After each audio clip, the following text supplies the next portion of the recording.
healed and everything. In fact, earlier in the week, Pastor Bogart was telling me about some of these crazy Pentecostals that he's seen where, like, he drinks water and then he spits it on the people and stuff, and then they all fall on the ground. So here, let me demonstrate. No, I'm just showing you. And then that's baptism, okay? He was also telling me that some of these guys, I don't know why, but some of these Pentecostal preachers are telling their church people to go outside and eat grass. Okay, I don't know why. They're also spraying bug spray in people's faces and then making them fall out and stuff. It's just weird. I don't know. Anyway, super crazy stuff there. And yeah, it's very prevalent there in Africa. But there is one thing that Pentecostals believe in that I want to focus on and kind of talk about this is the prosperity gospel. Okay, and this is huge, especially in Nigeria. All 10 of the Nigerian false prophets I talked about were all into this prosperity gospel. They were all Pentecostals, and they all had huge mansions and lots of cars and jets and millions of dollars in their bank account and all this crazy stuff. And so, and here's what's wrong with the prosperity gospel is that they equate the amount of material possessions that you have and the amount of money that you have with how much God is blessing you, okay? And obviously in every lie there is a little bit of truth. I think that every time that you serve the Lord, you will get rewarded by God.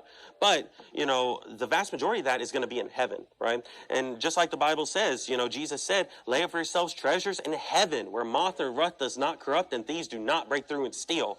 Okay, so these guys are laying up all their treasures on earth because they're a bunch of false prophets. They're going to go to hell someday. And so, you know, I preached an entire sermon against them. Okay, and here's the thing. So that was on Sunday that I preached a sermon.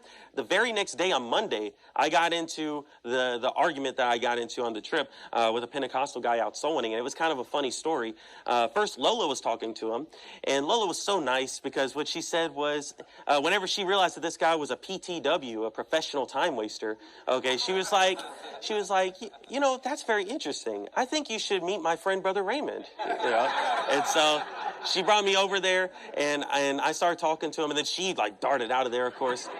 And so I started arguing with this guy, and then it turns out this guy goes to one of the pastors that I had preached against the day before, the third largest, you know, I guess the third most successful, I guess you could say, Pentecostal preacher there in Nigeria, and his name is Pastor Chris, not Brother Chris, Pastor Chris, okay, Pastor Chris Oyakhilome, okay, and so I'm talking to this guy and everything, and it sounded like at first, okay, he was just lying through his teeth, but it sounded like at first he was actually saved. He said, oh yeah, you don't have to do any works, and you can't lose your salvation. And I'm like, and you go to Pastor Chris's church? Well, you know they don't teach that, right? And he's like, they don't? And I said, no, I preached a whole sermon against this guy yesterday and just all of the wickedness that he teaches and stuff.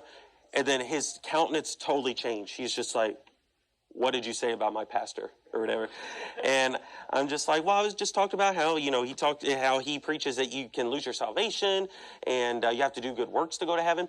And I can't remember exactly how he worded it, but what he said was, no, you can't lose your salvation because once you get saved, you will never sin again. That's kind of what he was saying, which was just like, whoa, okay.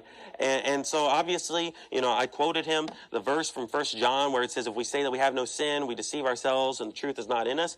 But he didn't really care about that. And I'm like, well, you know that your pastor is a sinner, right? And then he got mad. He was just like, what did my pastor do? And I said, well, because I just did research the day before. I'm like, didn't he just get a divorce like a couple years ago? And he's like, where did you hear that? He never got a divorce. And I'm like, oh, really? Where's Anita then? Where is she? Where is she, dude? I can't find her. Where is she? And he's just like, you know, he's so mad. And I'm like, okay. Let's say that he didn't get a divorce then. He's got $10 million in his bank account. I mean, do you have $10 million in your bank account? Why didn't he share it with you? You know, this isn't right. He can't have all that money. That's not good for him to do. And he's like, the Lord bless.